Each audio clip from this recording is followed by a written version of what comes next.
days as the busiest part of the schedule continues. Chet Holmgren taps it back to SGA, and we are underway here inside Paycom Center. Thank you for being with us. With Michael Cage, I'm Chris Fisher. Ball pick in this past summer's draft, and he's got the first points of the game. He was one of the guys that didn't play last time the Thunder played him. He was injured. Lottery pick in last year's draft.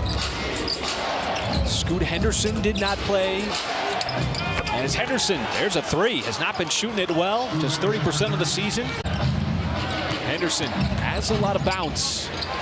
Back outside, and that three off back iron, no good. And J-Dub, first one to the basketball, creating a 2-on-1. George slips to the rim, no good. And J-Dub able to track it down.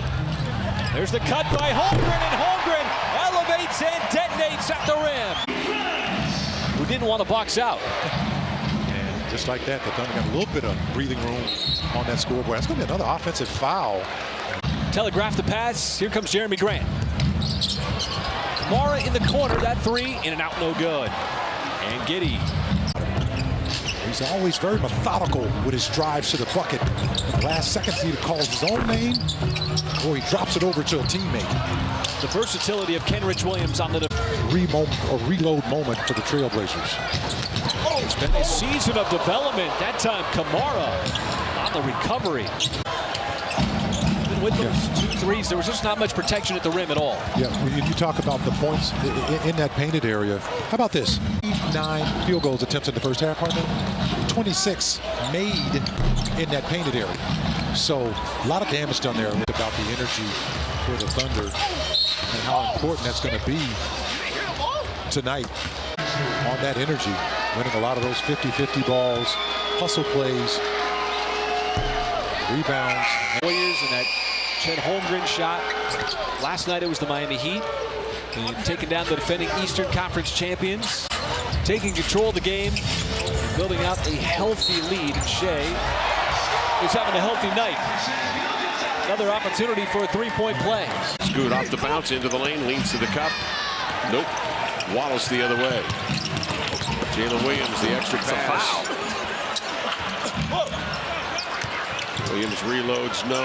Ball batted, and that will be that. 6 consecutive times. I don't know how to figure it out over the course of that game. A little more impressive victory, Keontae Johnson, but having the drum.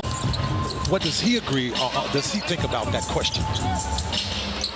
Definitely Orlando. Big surprise? Yeah, I would say so. I mean, just Banchero, Wagner, and you can start to see the pieces come together. And they've got an incredible competitor in Jalen Suggs, who very well throughout the course of the season and the showcase as well. Yeah, one of those 3 two-way players for Oklahoma City, and we've seen just how important those two-way slots are in the development.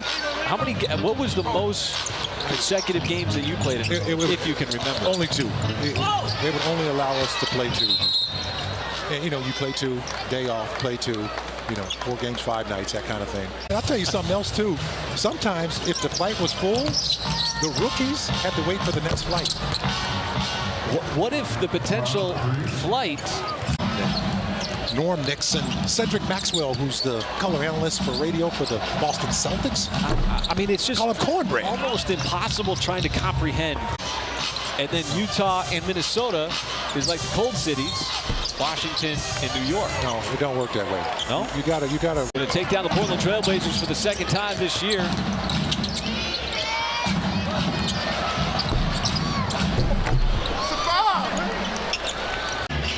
Playing all-star caliber basketball as OKC improves to 26-11. SGA 31 on the night. All smiles for the Thunder. Mark Dagnall, little embrace there with Chauncey Billups.